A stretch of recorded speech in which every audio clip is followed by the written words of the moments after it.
Dasar perempuan tak tahu diri. Hidupmu cuma menumpang di rumah ini. Suami saya membentak begitu di depan seluruh keluarga saat makan malam. Lalu, ibu mertua saya berdiri. Ia mengangkat mangkuk sup yang masih mengepul panas. Dan ia menyiramkannya tepat ke wajah saya. Ruang makan itu seketika senyap. Saya tidak menjerit. Saya menyeka wajah saya pelan-pelan. Lalu saya bangkit dan membanting piring kotor di hadapan mereka. Mulai detik ini, kata saya, tenang. Kalian sudah kehilangan segalanya. Dalam waktu 1 jam, seluruh kerajaan bisnis yang menghidupi keluarga ini runtuh sampai ke akar. Dan mereka bahkan belum tahu siapa sebenarnya perempuan yang baru saja mereka hina. Halo, sahabat semua.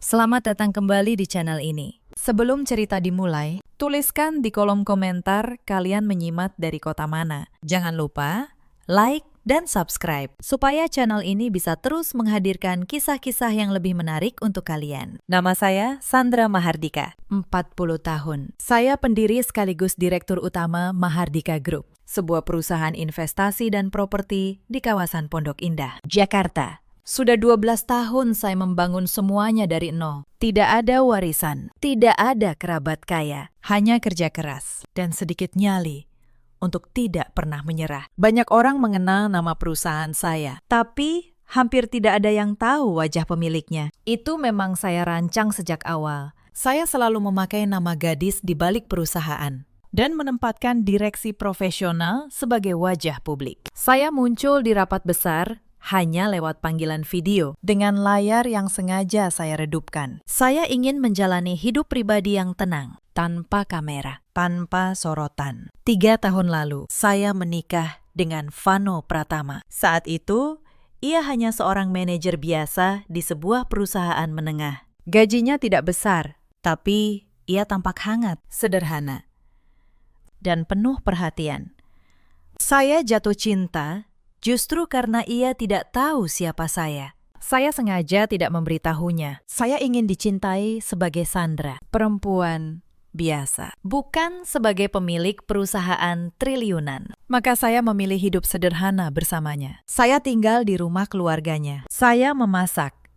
Saya melayani. Saya menjadi menantu yang berbakti. Saya menyimpan rapat-rapat dunia bisnis saya di balik pintu kamar kerja yang selalu terkunci. Bahkan ketika perusahaan suami saya hampir bangkrut 2 tahun lalu, sayalah yang diam-diam menyelamatkannya. Lewat tangan ketiga, saya menyuntikkan dana lewat jaminan korporat dari grup saya. Vano mengira ada investor misterius yang percaya padanya. Padahal investor itu adalah istrinya sendiri. Saya tidak pernah meminta pujian. Saya hanya ingin keluarga ini utuh. Hidup saya saat itu seperti memiliki 2 wajah. Di pagi hari, saya adalah menantu yang mengenakan daster sederhana, menyapu halaman, dan menawar harga sayur di pasar agar tidak dianggap boros oleh ibu mertua. Lalu, di siang hari, saat semua orang mengira saya pergi ke kantor kecil, tempat saya berpura-pura bekerja, saya sebenarnya masuk ke ruang rapat tertutup, memimpin negosiasi bernilai ratusan miliar lewat layar yang sengaja saya redupkan. Tidak ada yang tahu.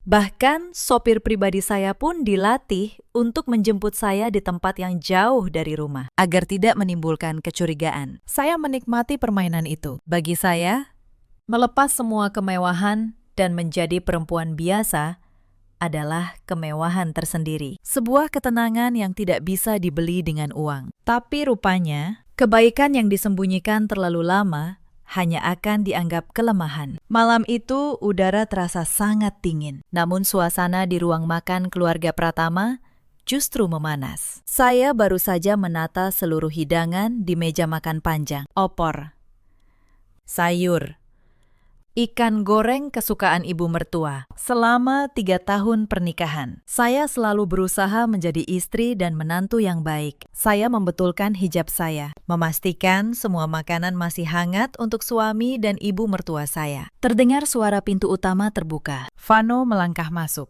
Namun, ia tidak pulang sendirian. Ada seorang perempuan muda di sampingnya. Perempuan itu cantik, berpakaian mahal.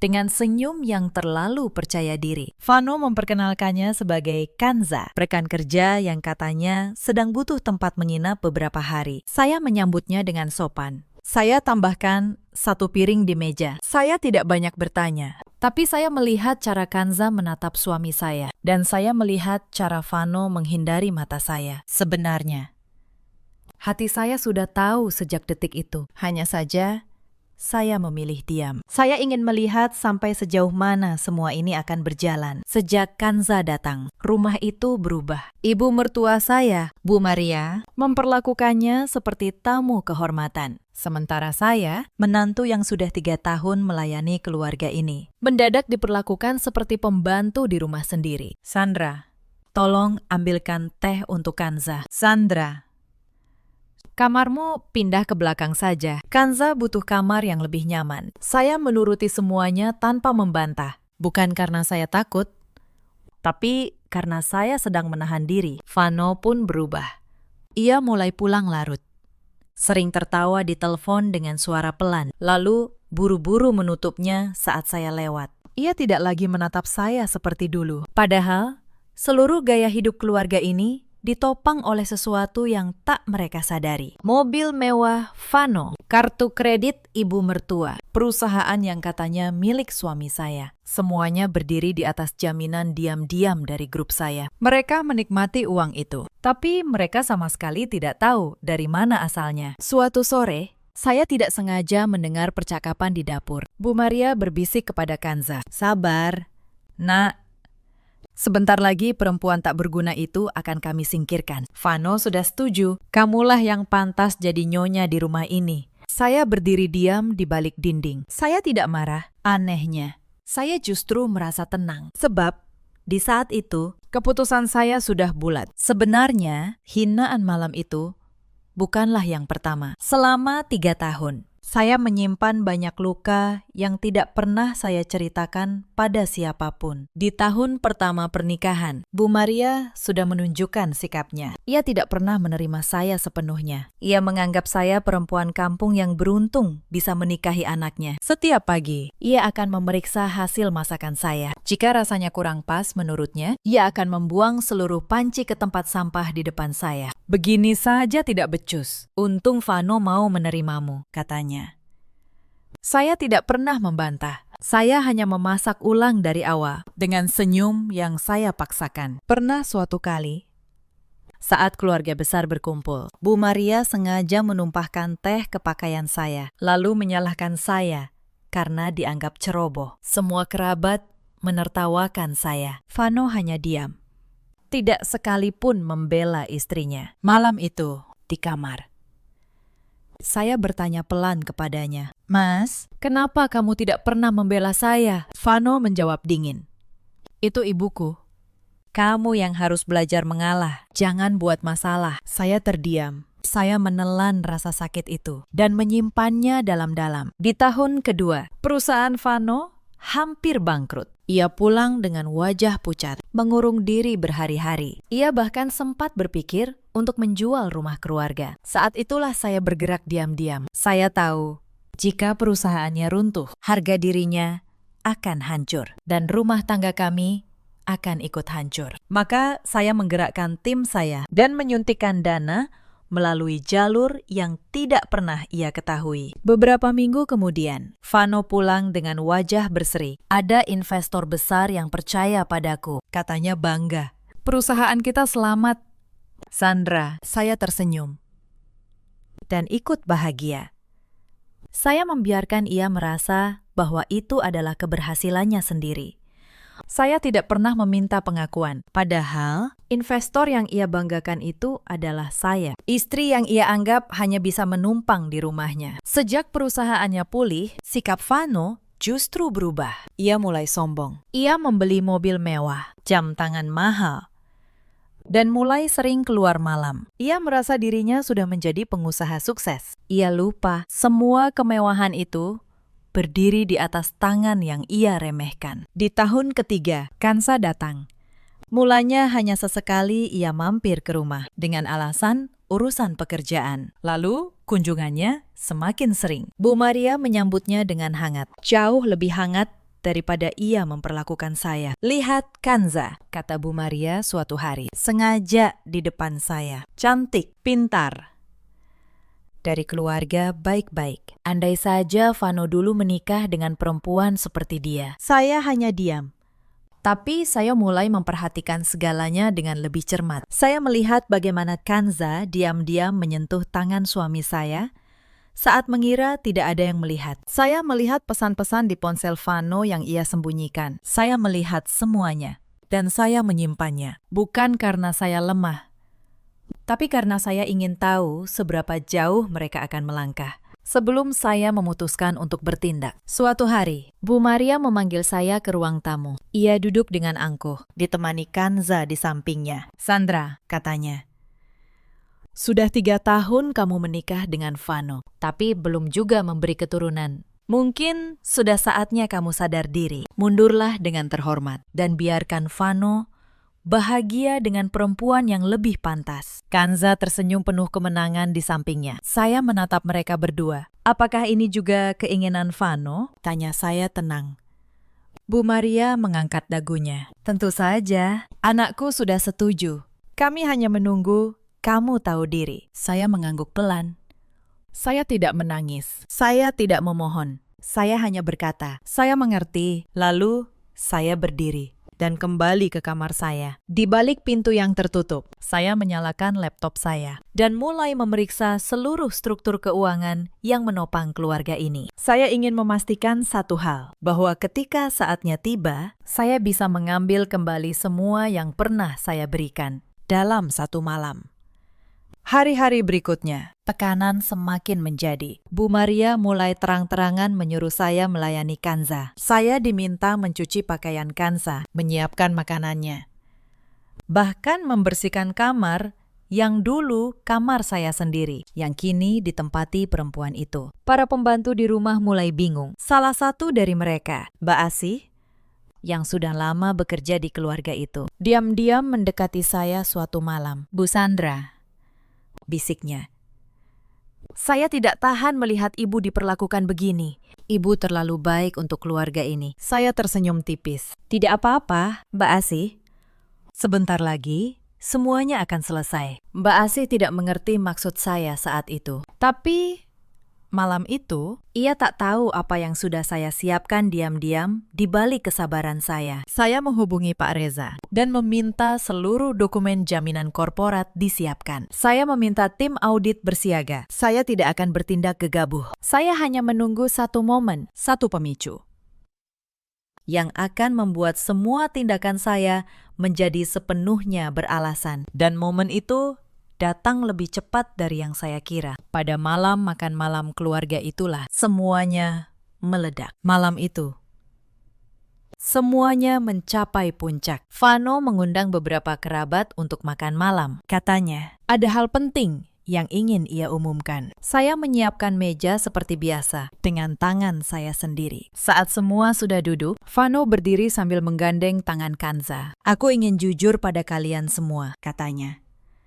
Aku dan Sandra sudah tidak cocok. Kanza lah perempuan yang benar-benar memahami aku. Ruangan riuh, ada yang terkejut, ada yang justru tersenyum sinis ke arah saya. Bu Maria menatap saya dengan penuh kemenangan. Saya meletakkan sendok saya pelan. Vano, kata saya tenang, kamu yakin dengan keputusan ini? Pertanyaan itu rupanya menyinggung harga dirinya di depan banyak orang. Dasar perempuan tak tahu diri, ia membentak.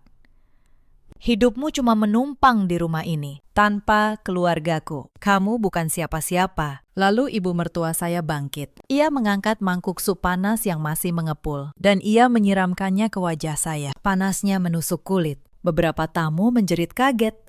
Tapi saya tidak bergeming. Saya menyeka wajah saya perlahan dengan serbet. Lalu saya berdiri dan membanting piring kotor ke lantai. Suara pecahannya membuat seisi ruangan terdiam. Mulai detik ini, kata saya, kalian sudah kehilangan segalanya. Saya berbalik, mengambil tas saya, dan berjalan keluar dari rumah itu tanpa menoleh sedikit pun. Di belakang saya terdengar tawa. Kanza tertawa. Vano tertawa.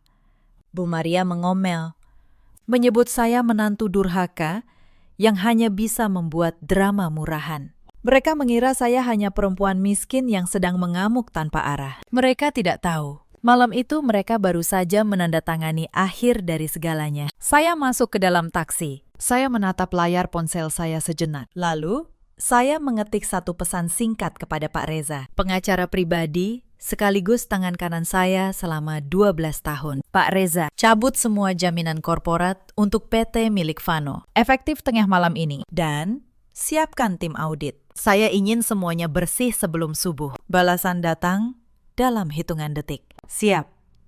Bu Sandra, akan saya jalankan sekarang juga. Saya menyandarkan kepala saya ke jendela. Istri penurut yang selama 3 tahun selalu mengalah itu. Malam ini sudah tidak ada lagi. Yang duduk di kursi belakang taksi ini adalah Sandra Mahardika, pemilik tunggal Mahardika Group. Perusahaan yang selama ini diam-diam menjadi urat nadi keuangan keluarga yang baru saja mencampakkannya. 15 menit setelah saya pergi, suasana di ruang makan kembali riuh. Vano dan Kansa masih tertawa meremehkan. Mereka menganggap saya hanya seorang perempuan yang kalah dan tidak punya apa-apa. Bu Maria menyuruh pembantu membersihkan pecahan piring sambil terus mengomel tentang betapa memalukannya bekas menantunya itu. Tidak ada satupun dari mereka yang menyadari bahwa pada saat itu juga, di sebuah ruang kerja yang terang benderang, sekelompok orang sedang bekerja cepat membongkar fondasi yang menopang hidup mewah mereka. Pagi harinya, segalanya mulai runtuh. Perusahaan Vano, yang selama ini ia banggakan sebagai miliknya sendiri, mendadak menerima surat pemberitahuan dari bank. Seluruh fasilitas kredit ditarik. Jaminan korporat yang menopang pinjaman mereka dicabut tanpa peringatan. Vano panik.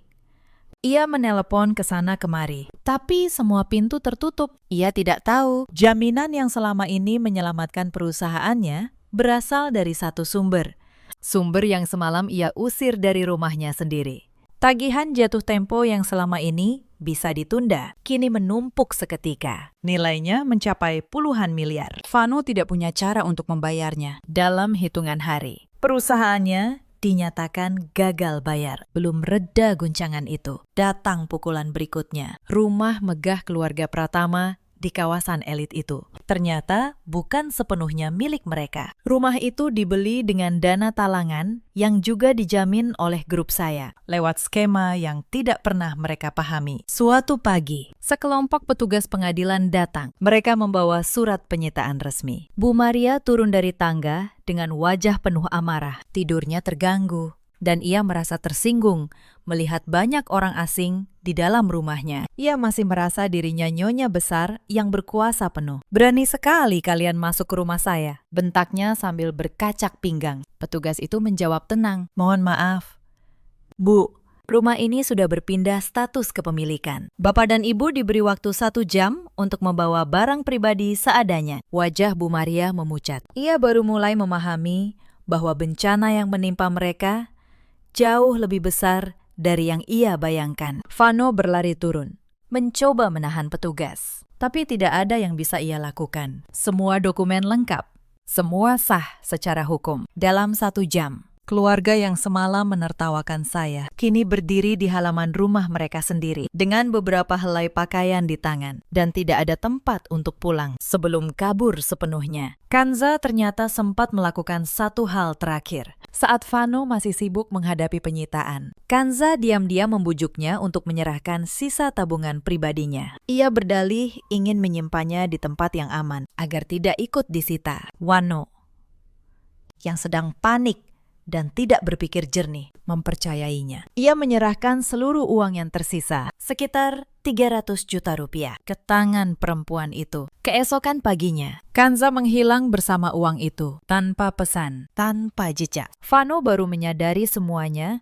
saat ia mencoba menghubunginya. Nomor ponsel Kanza sudah tidak aktif. Catatan yang pernah ia berikan ternyata palsu. Bahkan rekan kerja yang dulu mengenalkan mereka mengaku tidak tahu apa-apa. Saat itulah Vano benar-benar runtuh. Ia tidak hanya kehilangan harta dan istri yang tulus. Ia juga ditipu oleh perempuan yang ia pilih untuk menggantikan istrinya. Ia duduk di lantai kontrakan sempit itu, menatap kosong ke arah dinding. Untuk pertama kalinya, ia menertawakan dirinya sendiri. Tawa getir seorang lelaki yang baru menyadari betapa bodohnya ia selama ini. Sementara itu, kesulitan keluarga Pratama semakin bertumpuk. Para pemberi pinjaman yang dulu memberi mereka kredit datang menagih. Mereka tidak peduli dengan kondisi Vano. Mereka hanya ingin uang mereka kembali. Suatu siang, beberapa penagih utang datang ke kontrakan. Mereka berteriak-teriak di depan pintu, membuat seluruh tetangga keluar dan menonton. Bu Maria yang dulu terbiasa dihormati, kini harus menundukkan kepala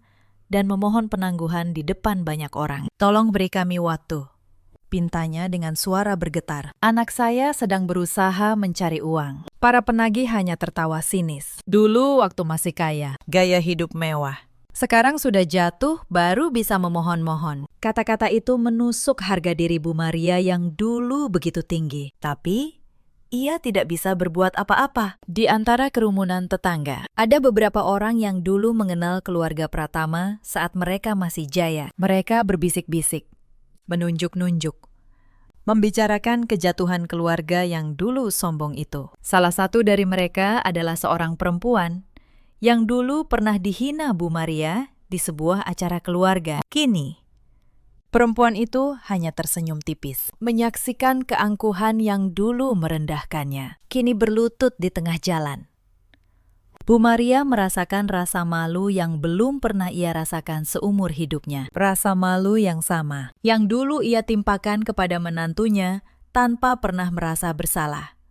Malam itu, di dalam kontrakan, Bu Maria menangis diam-diam, bukan karena menyesali perbuatannya, tapi karena tidak terima dengan nasibnya. Ia masih belum bisa menerima bahwa semua ini adalah buah dari benih yang ia tanam sendiri. Vano memandangi ibunya, lalu menghela napas panjang. Ia teringat semua kebaikan yang dulu saya berikan. Bagaimana saya selalu menyiapkan makanan hangat. Bagaimana saya selalu mengalah demi menjaga perasaan ibunya. Bagaimana saya menyelamatkan perusahaannya tanpa pernah meminta balasan. Dan ia membuang semua itu demi ego.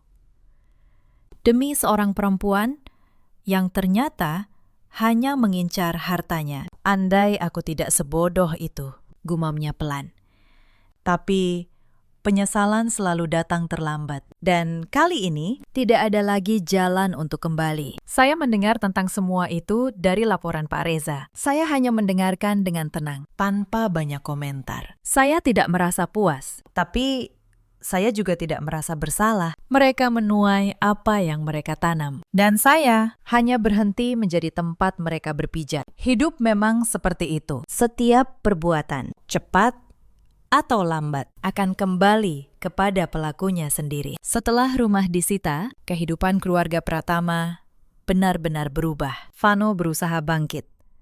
Ia mendatangi teman-teman lamanya, para rekan bisnis yang dulu menjilatnya saat ia masih kaya. Ia meminjam uang, mencari pinjaman, menawarkan kerjasama. Tapi satu persatu, pintu tertutup di depan wajahnya. Kabar tentang kebangkrutannya sudah menyebar di kalangan bisnis. Tidak ada yang mau berurusan dengan seseorang yang gagal bayar triliunan rupiah. "Maaf, Vano, kondisiku juga sedang sulit," kata seorang temannya.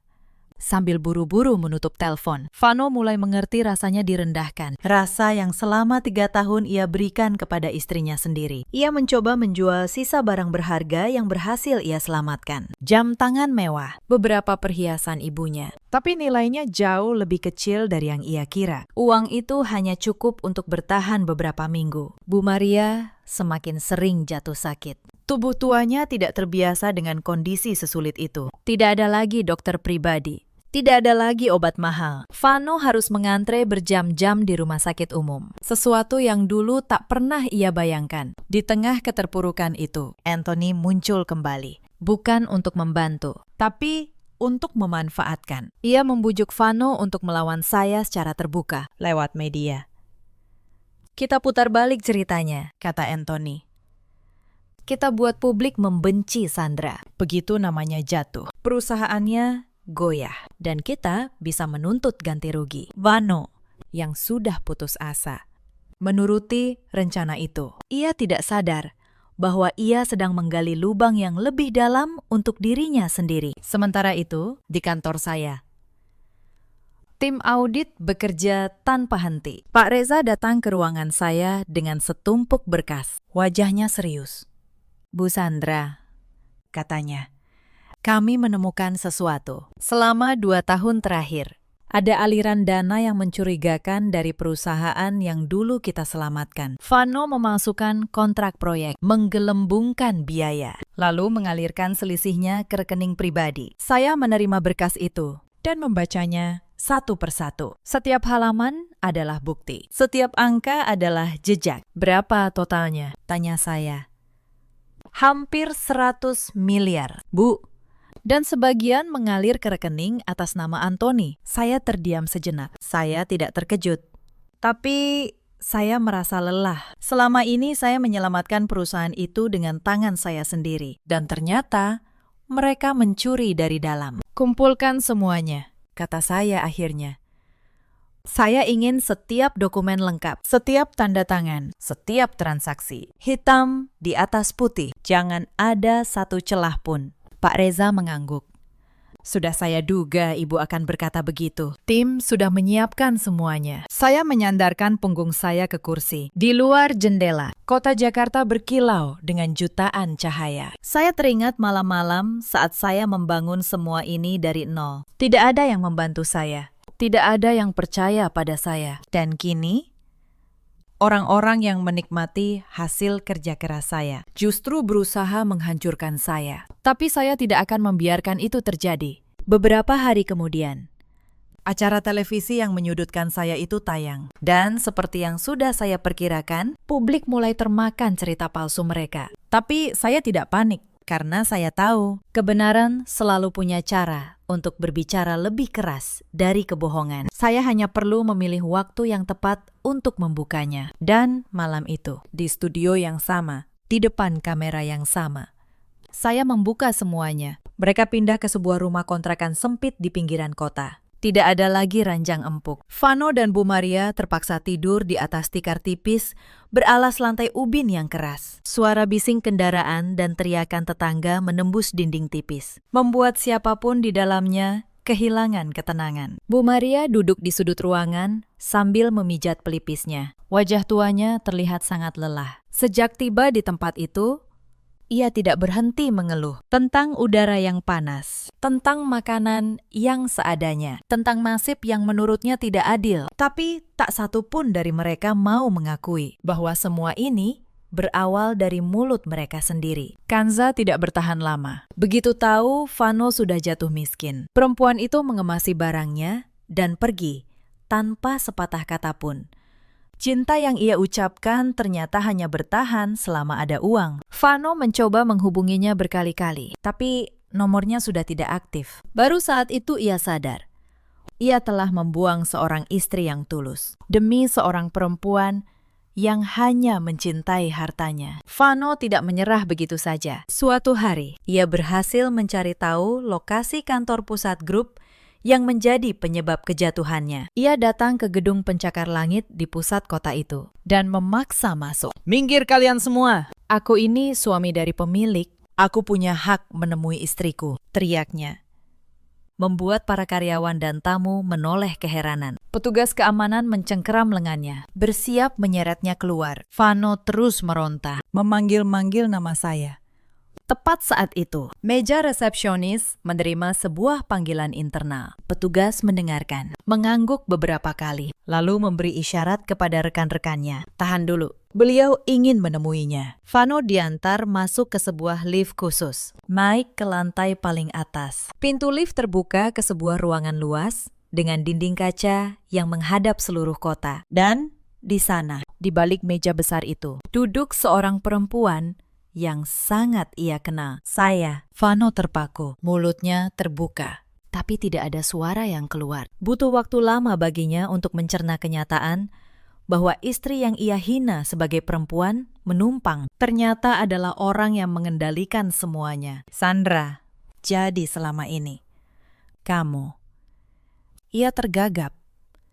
Saya menatapnya tenang. Sekarang kamu baru ingin tahu siapa saya, kata saya. Sayang sekali, Vano. Kamu sudah memilih untuk menghancurkan satu-satunya orang yang benar-benar menyelamatkanmu. Ia berlutut. Ia memohon. Ia berkata bahwa ia hilaf, bahwa ibunya yang menghasut, bahwa ia masih mencintai saya. Saya hanya menggeleng pelan. 3 tahun saya menahan diri demi rumah tangga ini. Tapi kalian memilih untuk menyiram saya dengan sup panas di depan banyak orang. Saya tidak menutup pintu karena benci. Saya menutupnya karena harga diri. Saya menekan tombol di meja. Petugas datang dan mengantar Vano keluar dengan hormat tapi tegas. Itulah terakhir kali saya berbicara dengannya sebagai seorang istri. Tapi keluarga itu belum berhenti. Vano punya seorang paman bernama Anthony, seorang pria licik yang pandai memutarbalikkan keadaan. Anthony menyusun sebuah rencana untuk merebut kembali simpati publik, sekaligus menjatuhkan nama saya. Mereka mendatangi sebuah acara bincang-bincang malam di televisi. Acara yang terkenal dramatis dan sering memihak tamunya demi rating. Vano dan Anthony berlatih berjam-jam. Mereka memastikan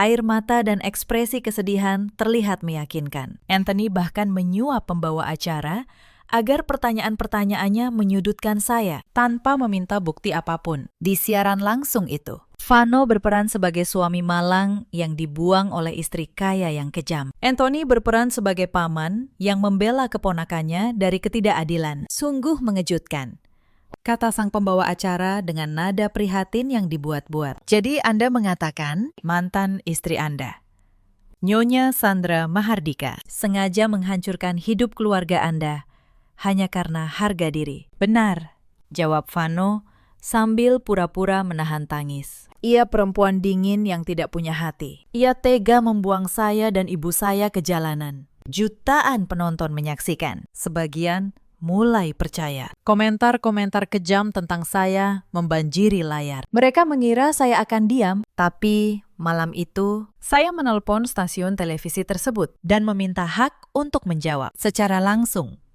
Di depan kamera yang sama, saya datang ke studio dengan satu map tipis di tangan. Tidak ada pengacara mahal yang berbaris di belakang saya. Tidak ada pengawal, hanya saya dengan hijab rapi dan langkah yang tenang. Pembawa acara yang tadinya percaya diri mulai gugup saat melihat saya masuk. Vano dan Anthony menegang di kursi mereka. Saya duduk. Saya menatap kamera. Lalu saya mulai bicara. Selama 3 tahun. Saya menjadi menantu di rumah keluarga Pratama. Saya memasak. Saya melayani. Saya menahan setiap hinaan demi menjaga keutuhan keluarga itu. Tidak satu pun dari mereka tahu siapa saya sebenarnya. Karena saya memang sengaja menyembunyikannya. Saya membuka map di tangan saya. Di sini ada bukti. Rekening koran yang menunjukkan dana talangan yang saya suntikan diam-diam ke perusahaan Vano 2 tahun lalu. Saat ia hampir bangkrut. Jumlahnya 80 miliar rupiah. Lewat tangan ketiga. Agar ia tidak pernah tahu. Studio senyap. Pembawa acara tidak berani memotong. Di sini juga ada surat jaminan korporat atas rumah keluarga mereka, atas mobil mereka, atas kartu kredit yang ibu mertua saya pakai setiap hari. Semuanya ditopang oleh perusahaan saya. Selama ini, mereka hidup mewah dengan uang dari perempuan yang mereka sebut tak berguna. Saya meletakkan satu lembar foto di atas meja. Foto wajah saya yang merah terbakar. Diambil malam itu di klinik. Dan ini adalah hasil dari sup panas yang disiramkan ibu mertua saya ke wajah saya. Di depan banyak saksi. Saya tidak menuntut mereka untuk itu. Saya hanya berhenti menanggung mereka. Kamera menyorot wajah Vano yang memucat. Anthony menunduk. Tak berani bicara. Pembawa acara yang tadi menyudutkan saya, kini hanya bisa diam. Dalam semalam, opini publik berbalik total. Orang-orang yang tadinya menghujat saya, kini menghapus komentar mereka. Nama Vano dan keluarganya menjadi bahan cibiran di mana-mana. Tapi itu belum yang terberat. Tim audit saya, yang sejak malam pertama saya perintahkan bekerja, menemukan sesuatu yang jauh lebih besar selama bertahun-tahun. Vano ternyata diam-diam menggelapkan dana dari perusahaan yang saya selamatkan. Ia memasukkan dokumen kerjasama, menggelembungkan biaya proyek, dan mengalirkan uang ke rekening pribadinya serta rekening Anthony. Semua itu kini terdokumentasi rapi, hitam di atas putih. Saya menyerahkan seluruh temuan itu kepada pihak berwajib, bukan sebagai dendam, tapi sebagai tanggung jawab. Uang yang ia gelapkan adalah uang yang merugikan banyak orang. Roda hukum mulai berputar. Sementara itu, hidup keluarga yang dulu angkuh itu terus menurun. Bu Maria, yang dulu merasa dirinya nyonya besar, kini terpaksa bekerja. Ia mencuci piring di sebuah restoran kecil. Ditegur oleh koki muda hanya karena kurang bersih menyikat sisa makanan. Keangkuhannya luntur sepenuhnya, digantikan rasa lelah yang menggerogoti tubuh tuanya. Ia melakukan itu karena butuh uang untuk makan dan untuk membiayai proses persidangan anaknya. Suatu malam, restoran tempatnya bekerja kedatangan tamu penting. Tanpa ia sadari, salah satu tamu di meja utama adalah seorang rekan bisnis saya. Ketika ia keluar membawa nampan, ia bertatapan langsung dengan saya, yang kebetulan hadir di acara itu. Untuk sesaat, ia membeku. Wajah yang dulu menyiram saya dengan sup panas itu, kini basah oleh keringat dan rasa malu. Ia menunduk dan buru-buru kembali ke dapur. Saya tidak menyapanya. Saya hanya melanjutkan percakapan saya, karena bagi saya, ia sudah tidak lagi penting. Kanca, perempuan yang dulu mengira telah menemukan jalan menuju kekayaan, terus mencari mangsa baru. Suatu malam, di sebuah pesta, ia mengincar seorang pria muda tampan berpakaian mahal. Ia sengaja menabrakkan bahunya, lalu memasang wajah terkejut yang dibuat-buat. Aduh, maaf. Saya tersandung dan tidak sengaja menumpahkan minuman ke Anda, katanya dengan tatapan menggoda. Tapi pria itu hanya tersenyum dingin. Saya tahu trik ini, Mbak Kansa. Kebetulan saya kenal seseorang yang pernah Anda incar sebelumnya. Reputasi Anda sudah lama tersebar di kalangan kami. Wajah Kanza memucat. Di ruangan penuh orang penting itu, ia dipermalukan oleh reputasinya sendiri. Ia keluar tergesa tanpa pernah kembali. Tidak ada satupun dari mereka yang menyadari bahwa dunia yang dulu mereka kira bisa mereka permainkan ternyata jauh lebih kecil dari ego mereka. Setelah saya membuka semua bukti di televisi malam itu, dampaknya menyebar secepat api. Pagi harinya, berbagai media memberitakan ulang kejadian itu. Judul-judul besar bermunculan. Publik yang semalam menghujat saya, kini berbalik mengecam Vano dan keluarganya. Pembawa acara yang menerima suap dari Anthony juga ikut terseret. Stasiun televisi memecatnya secara terhormat, lalu menyatakan permintaan maaf resmi kepada saya atas pemberitaan yang tidak berimbang. Anthony, yang merasa rencananya berbalik menyerang dirinya sendiri, mencoba melarikan diri. Tapi sudah terlambat. Nama dan wajahnya sudah tersebar di mana-mana. Tidak ada tempat baginya untuk bersembunyi. Sementara itu, di kontrakan sempit mereka, Vano menonton siaran itu dengan tubuh gemetar. Ia menyaksikan bagaimana istri yang ia hina dengan tenang membuka semua kebohongan mereka di depan jutaan orang. Ia melihat foto wajah saya yang terbakar sup panas. Dan untuk pertama kalinya, ia benar-benar menyadari betapa besar kesalahan yang telah ia lakukan. Bu Maria duduk di sampingnya, terdiam. Wajahnya pucat. Ia tidak lagi punya kata-kata untuk membela diri. Ini semua karena ibu, kata Vano akhirnya, dengan suara serak. Ibu yang menyuruh aku mengusirnya. Ibu yang menyiramnya dengan sup panas. Sekarang, lihat. Kita kehilangan segalanya. Bu Maria menatap anaknya dengan mata berkaca-kaca. Tapi ia tetap keras kepala. Mana aku tahu perempuan itu pemilik segalanya. Dia sengaja menipu kita. Berpura-pura miskin. Dia tidak menipu siapapun. Bu, balas Vano lirih. Dia hanya ingin dicintai dengan tulus. Dan kita gagal memberikannya. Untuk pertama kalinya, di rumah kontrakan sempit itu, tidak ada lagi yang bisa mereka salahkan selain diri mereka sendiri. Hari-hari berikutnya semakin berat bagi Vano. Ia mencoba mencari pekerjaan, tapi setiap kali ia melamar, namanya langsung dikenali. Tidak ada perusahaan yang mau menerima seseorang yang sedang menghadapi tuntutan penggelapan dana. Akhirnya, Ia bekerja serabutan, mengangkut barang di pasar, menjadi sopir antar jemput. Apapun yang bisa menghasilkan uang untuk membeli obat ibunya dan bertahan hidup. Tangannya yang dulu halus, kini kasar dan penuh luka. Suatu malam, saat hujan turun deras, Vano berjalan pulang dengan tubuh basah kuyup. Ia melihat sebuah mobil mewah melintas perlahan di jalan raya. Mobil itu sangat ia kenali. Itu adalah kendaraan operasional dari grup saya. Entah dari mana datangnya keberanian, atau mungkin murni karena keputusasaan. Vano berlari mengejar mobil itu. Ia berteriak memanggil nama saya di tengah derasnya hujan. Mobil itu berhenti, jendelanya turun perlahan. Tapi yang ada di dalamnya bukan saya, hanya Pak Reza, pengacara saya.